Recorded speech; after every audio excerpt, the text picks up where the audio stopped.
na balandi ya masolo na diaspora na pesi mbote na bandeko nyonso oyo bamesana kolanda biso na masolo na diaspora mbote na bakongolais nyonso ya mauvais qualité, mbote na bakongolais nyonso oyo ya mitema malamu na pesi bino mbote na bandako na bino esika bozwami ezali bongo ngai ndeko na bino le pasteur Ezaï Nguya na ye liboso ya ba écran ya ba tablette na bino ya ba téléphone na bino to solola maimatali ekolo Congo maimatali mboka na biso to solola rande to mesana ko solola bandeko na ngai tozana moi quelques sujets zali o to kolobela après toko kabwana après toko kabwana mbona banda émission na ngai ya masolo na diaspora na pesi mbote na ndeko na ngai Danieli Kibwansaka mon ami privé Mpangi double brassard ba mbote belé sika ozwami na pesi mbote na ngai na ndeko na ngai Jacqueline Lubingu secrétaire général il y a Abir Action des bâtisseurs intègres pour la République oye kambani bongo na mwana mboka le président mon président Ogi Kalonji na pesi mbote na ngai tout droit na ndeko oya ngai le président Martin Kunda MK compagnie et motongi munene na ba ya bandaku ya solo na pesi mbote na ngai na Gilles Maswa na pesi mbote na ngai sans plus tarder tokoleka na masolo na biso masolo na diaspora awande na kata masolo na diaspora nde to sololaka awande esika tozo ko maniola tozo salaba analyse parce que j'avais déjà dit l'autre fois je ne suis pas un journaliste mais je suis juste un analyste politique. J'ai fait mes analyses. Voilà. Pourquoi nazali boso na bino poto meka MP kosolola maimatali mboka na biso. Voilà. Tokoleka mbangu dossier ba sanction tope ba suspension oyo ekweleli ba parti politique na mboka na biso. Tout le monde na mboka na biso lettre ezotambola na niveau ya réseaux sociaux comme quoi ministre ya intérieur Chabani Loko a saisi le conseil d'État envie d'obtenir la dissolution ou la suspension de tous les partis politiques. Les partis politiques nyonso accompagnent qui Hippolyte Kanambe na mboka ya Nairobi, parti wana nyonso qui suspendé. Moi j'avais dit ça ici. Awa na masolo na diaspora, monoko na ngai nganga na lobaki yango. Na be miso na nge uta koleka, na lobaki na lobi, na bisi ba na mboka na lobi, bato yo bakokutana na peuple congolais, bato bakokutana na l'état congolais. Je vous avais dit ça. Na lobaki yango awa na kati ya studio oyo, na kati ya masolo na diaspora, j'avais très bien dit. Na lobi Ramazani Shadari asala kibongo conférence de presse kolobake lettre zotambola ba suspendre bango ba considérer lettre wana te bango bakosala oyo ezali bongo ba manifestation na bango bakosala ba réunion na bango bakozala toujours actif baboyi makambo elobama ki wana ya suspension d'ailleurs pona bango bakonsidéra ki lokola lettre wana bamoni yango te. Voilà pourquoi balobaki bakosala ba réunion na bango ndenge longo bani bako respecter ngai awa na kati ya studio na biso na masolo na diaspora. J'avais très bien dit, Nalobi, Ramazani Shadari, Ozalaki incapable, Yako, Zala voté même na parti politique, même na mboka na yé, na élection en 2018. Oh, Maman Olive, Tchaka Loboko na mutua bondela rapona, enzo kezalaka malédiction mobimba, oh, bakiti selaka bango. Nalobaki awa, nalobi Ramazani Shadari, Omata Okita. Na lettre oyo na conférence de presse oyo sali boko zala bongo poursuivi boko kutana na l'état congolais lelo to suki wapi munoko na nganga ba suspendre bato nyonso bazalaki na Nairobi ekweleli bango basuspendre quelques partis politiques na bato oyo bakendaki na Nairobi basuspendre PPRD basuspendre PPRD LGD Piste pour l'émergence du Congo AAP IDA MPCR ATD COFEDEC PNEC MLC IPC et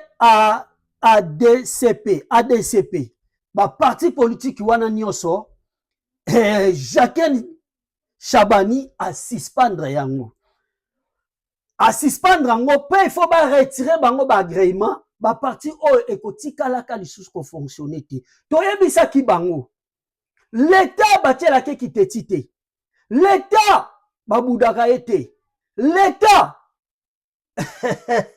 l'état kenda plus loin ya kokanga mwana nzambe l'état nalobaka na batu politique ekoki kokanga église politique ekoki kosuspendre bapasteur politique ekoki kosuspendre misala ya nzambe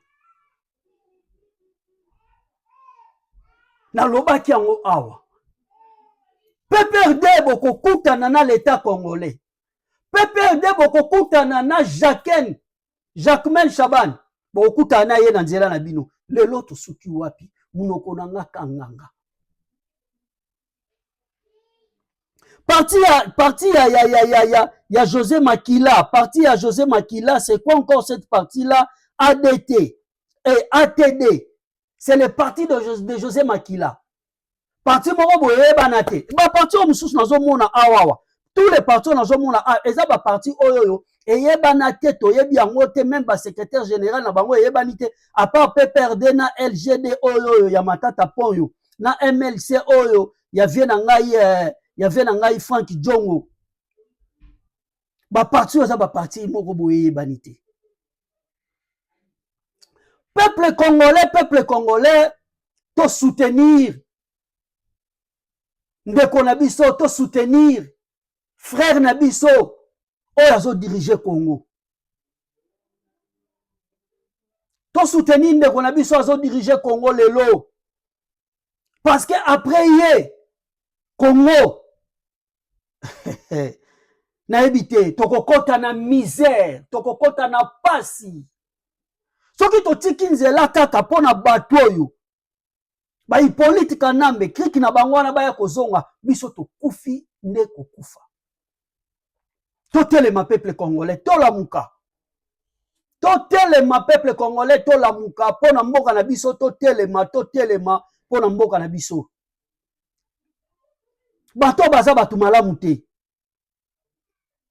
nalakisaki bino video lolenge bazo bayaki kopose pierre po batonga aéroport international po babongisa aéroport oyo ya biso ya Kinshasa bato wana balia 550 millions de dollars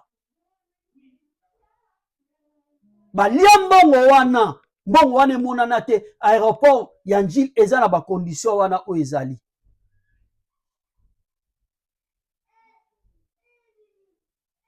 lelo bato oyo soki lelo balingi bazonga topesa bango condition balakisa biso bekolo bango batika na Congo balakisa biso hôpital o bango batika na Congo o bango bazolinga baya kozongela balakisa biso misala o bango basalaki avant bakende pendant 18 ans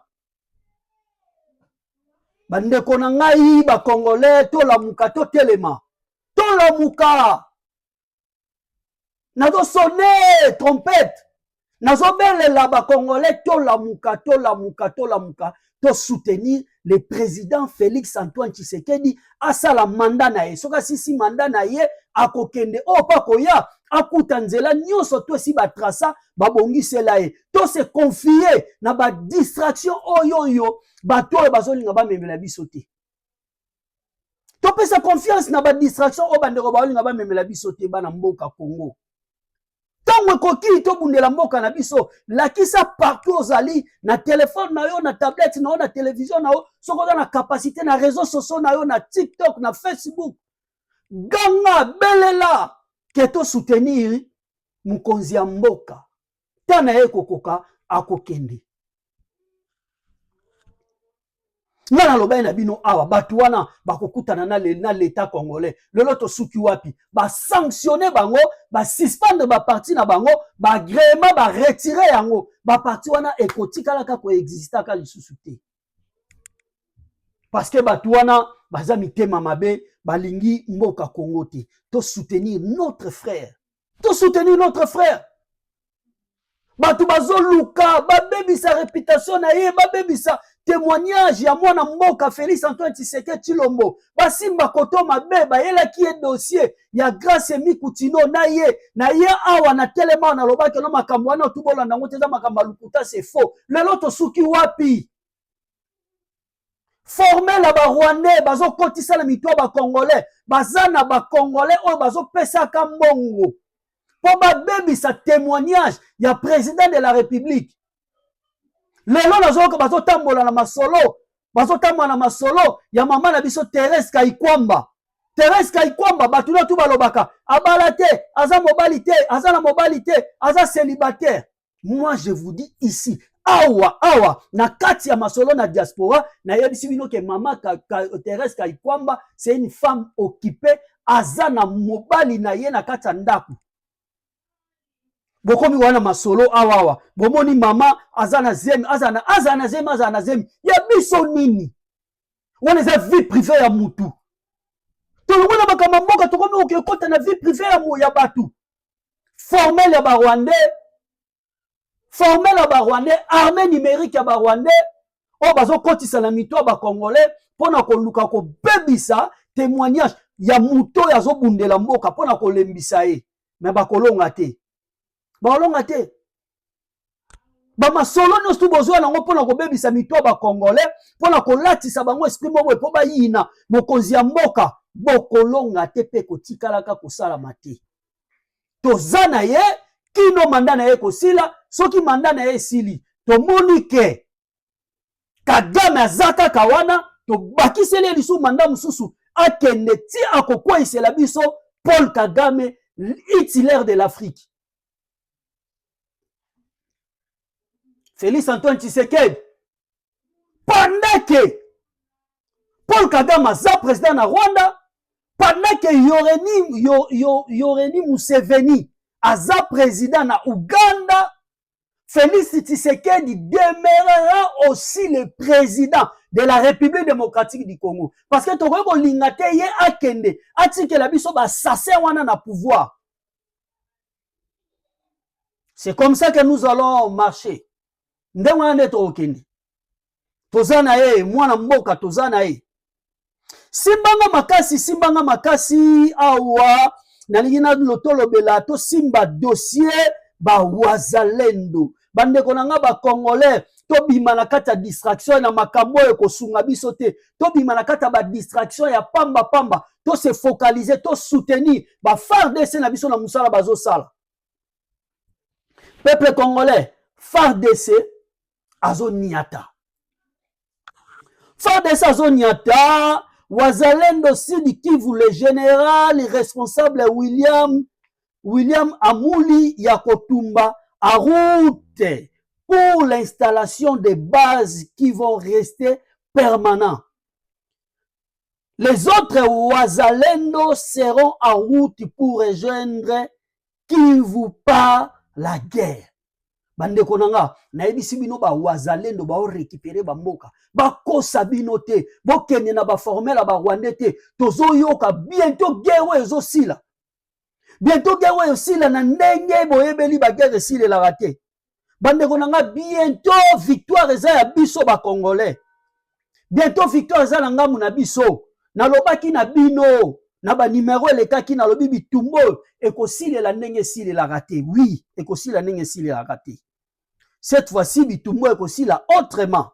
Oui, et aussi là autrement cette fois-ci.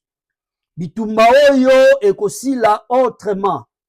bitumbu ekosila autrement bandeko na nga nayebisi bino eza ya koyinda plutôt bawazalendo makambo bazosala na général na biso oyo William Amuli ya kotumba nayebisi bino eza ya koyinda bazo récupérer bamboka botala bino moko bandeko balandi ya masolo na diaspora bandeko balandi ya masolo bala diaspora nazotalisa bino video bomona bango ndenge bazokota ndenge bazo récupérer bamboka bazo beta sans lâcher sans kolâcher bazo papola kosakana te na ngambo ya Rwanda bibembe batu bazo kufa mais peuple congolais eza baseko baobombela bino bato ebele bazolinga kolobela ngo te bazomema bino na kata ba distraction tolanda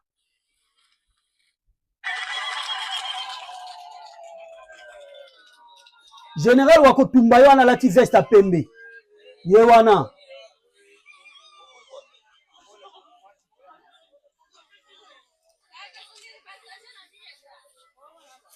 botala peuple congolais ba FARDC bazoniata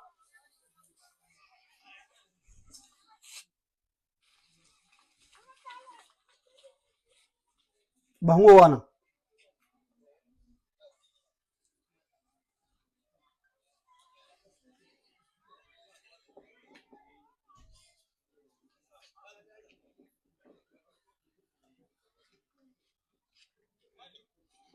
batika wela bino ba information lukuta tozo récupérer bamboka tozo récupérer Kivu après tozo kota nzela Goma général ya kutumba yo wana ensemble avec sta pembe ye wana eza defate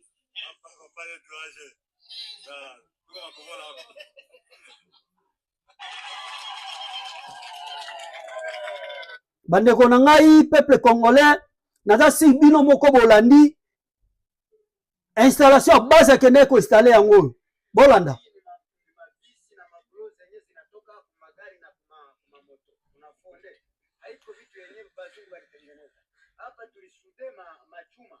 machuma za kutengeneza milango tukashude.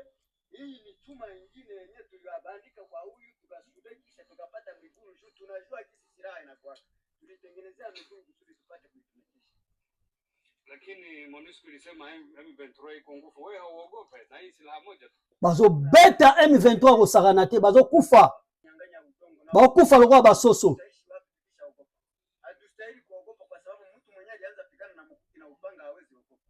Na bado hawayaona kitu kwa sababu hasira tunayo ya zaidi sana. Tunaendelea meme na watoto yetu watakuwa nyuma yetu. Oza base ba installer bango awa. Ba installer bango awa place obozo mona awa. Ba rebelle nde bazalaki wana ba M23. M23 FC bango nde bazalaki wana. Bazo beta bango nde ya kobeta bandeko na nga peuple congolais bakosa bino te to se focaliser to se focaliser na ba FARDC to lobela FARDC to pousser bango bakene musika ba beta ba rebelle ba beta ba soda AFC ba beta Kagame bango baza destination na bango ti Rwanda bango baza na posa bakota ti na Rwanda. Bandeko ya masolo na diaspora, bandeko ya masolo na diaspora, topesa ba wazalendo chance, basala musala, tolonga bitumba oyo, toyebike tokolonga bitumba oyo, différemment, tokolonga bitumba oyo, bandeko na ngai, nalingaki na simba mwa mukie masolo, ya Jean-Marc Kabundu, eza makambo nalingaki na lobela te, nalingaki na betango kara, mais na monike, il faut quand même inameka ko lobela yango, nameka ko tuta mwa mukie. Jean-Marc Kabundu alobi nini? Jean-Marc Kabundu, ancien secrétaire général de l'IDPS, aujourd'hui, voilà, ancien secrétaire général il y a IDPS. Alobi boy, à ce jour, je n'aime plus faire procès de Kabila. Je l'ai combattu dans son village national. Nous sommes dans un procès aujourd'hui contre Félix Tshisekedi parce qu'il dirige mal. Oh, parce qu'elle dirige mal. Parce qu'elle dirige mal sur la voie de Kabila et je ne peux même dire qu'il est. Donc, pour la Jean-Marc Kabundu, pour la Jean-Marc Kabundu, il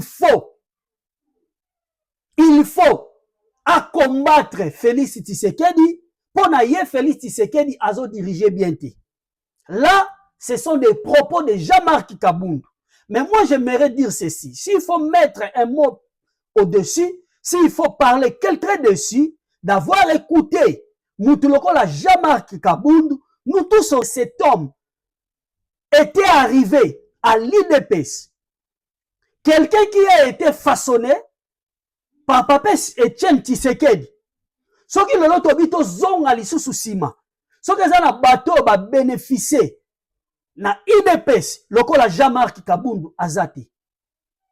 Nayebi te Jean-Marc Kabundu nayebi te papa oyo ndeko na biso oyo.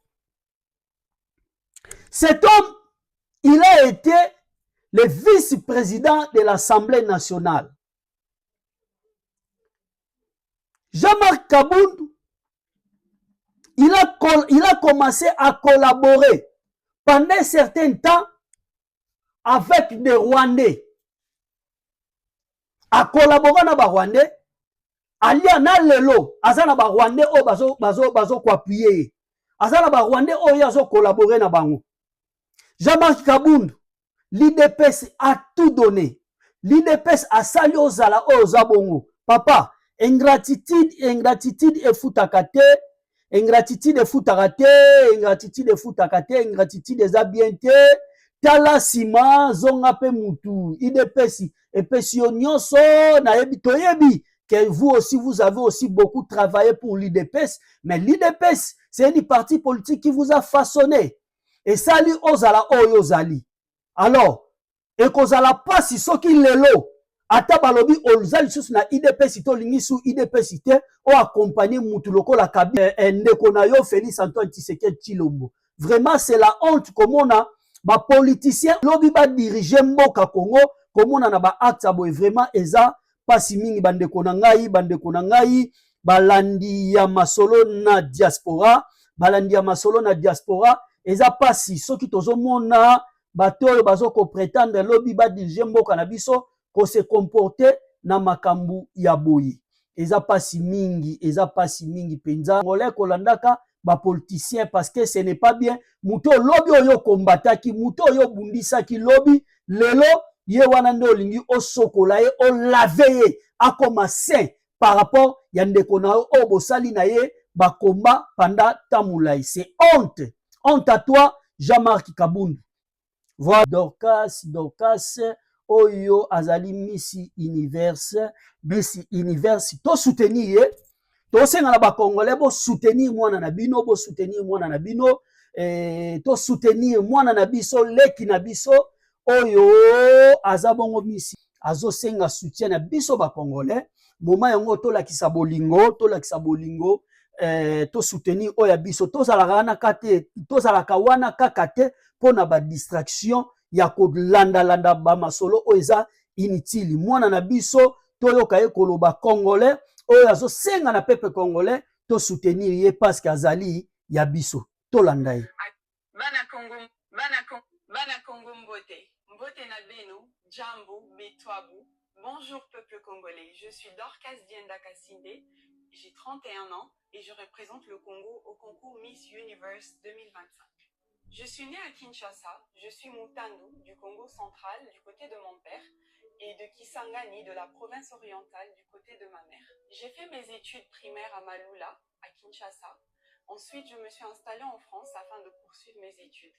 J'ai eu mon baccalauréat à Amiens, un bac en gestion et administration, qui s'est suivi d'un BTS en assistant manager et d'une licence en management des entreprises.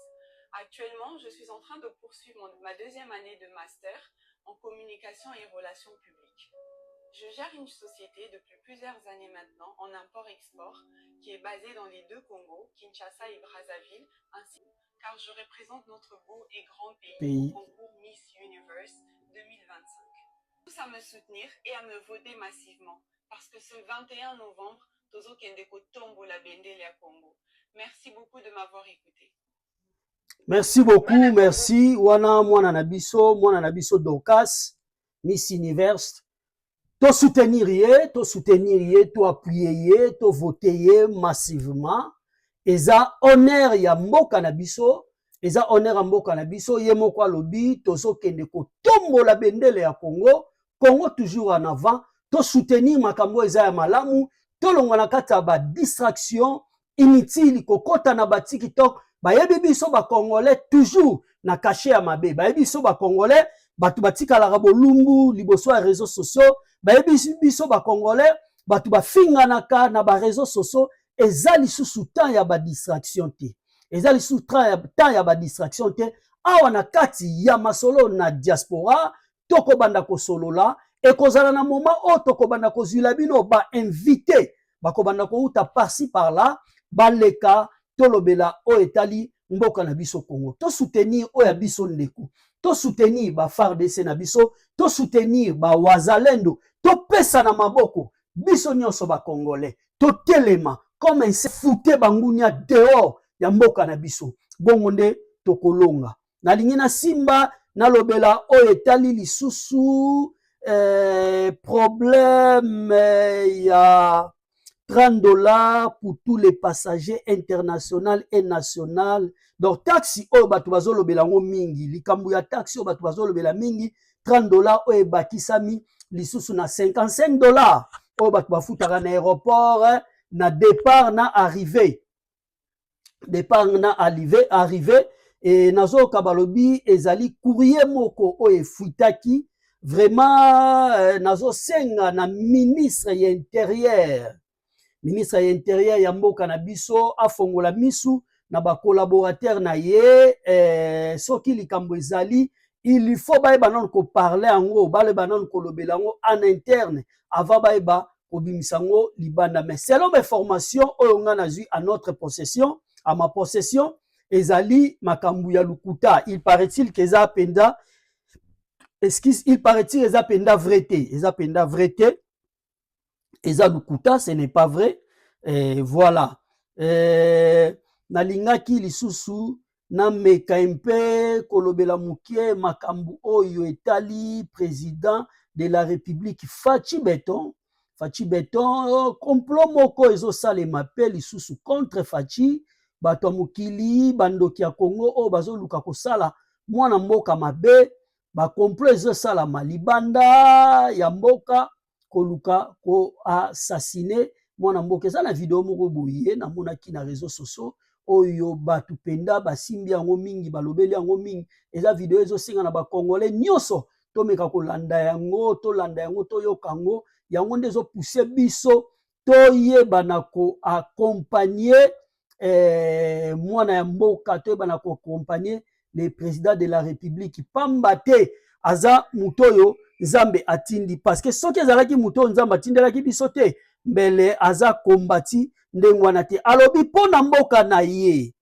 pour défendre mon peuple, je suis prêt à tout, même à devenir militaire pour défendre mon pays, la RDC. Voilà, bah saleli biso photo, bah la kisi biso les générales, oyo aza prêt pour nous défendre mboka na ye, mwana mboka Fachi Beton mukwa tombolo, mwana mboka alobi ye akokoma militaire pour nous défendre mboka na ye. Voilà l'homme qui aime son pays, tozaki na posa tozwa mukonzi ya boye, tozongi toboyi tozonga na bowumbu oyo batata oyo bazalaka nango kala mutu moko oyo batata oyo ya PPRD tala bango nde baone kosala mulongo, baosala mulongo po bakende komona Hippolyte Kanambe, ba professeur ba université, batu batanga makasi ba professeur minene bango wana baone kosala mulongo, ba misusu ba okende liboso photo na ye batie bafukami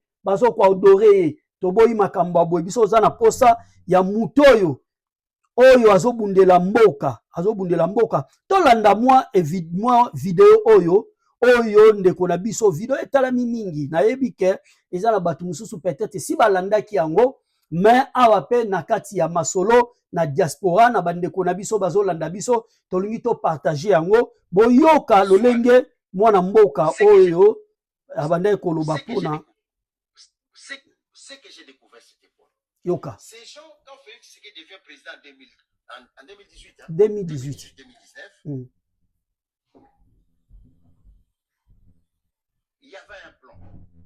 Le plan c'était quoi? Babo Maï. Soit on va les tuer dans quelques années, on va récupérer le pouvoir parce qu'il y avait une pression de la diaspora. C'est là où j'ai dit à la diaspora merci. Moi, j'ai découvert que c'est l'alternance politique qui s'est fait au Congo, c'est grâce à la diaspora. Dans mes recherches, là où j'étais, les manifestations de la diaspora, que ce soit à Paris, qui bloquaient les périphes, qui appelaient l'Élysée comme pas possible, qui en Belgique, au Canada, en Angleterre, partout, Washington, la diaspora a fait un sacré travail. Chapeau à la diaspora. Ce qui a permis l'alternance. Et quand il y a eu cette pression, les gens se sont arrangés, ils appellent ça les bureaux d'études. Ils ont étudié le peuple congolais, ils ont dit voilà, comme ils font la pression, on va faire semblant de l'air que un Congolais soit président. Quand le Congolais sera président, nous, ce qu'on va faire, on va tenter de l'assassiner. Si on n'arrive pas à l'assassiner, deuxième plan, ils ont créé cette rébellion. Nanga n'est pas chef de rebelle. Vas-y à Goma aujourd'hui, descends sur Kigali, va à la frontière là. Appelle Nanga, dis-lui Nanga, je suis ici, fais-moi entrer, s'il va te faire entrer. Il n'a aucun pouvoir. Tout se passe à Kigali. Marionnette. Il est papier, rien, zéro. Zéro, hein, marionnette. Là. Il est plus otage. Ils vont le tuer.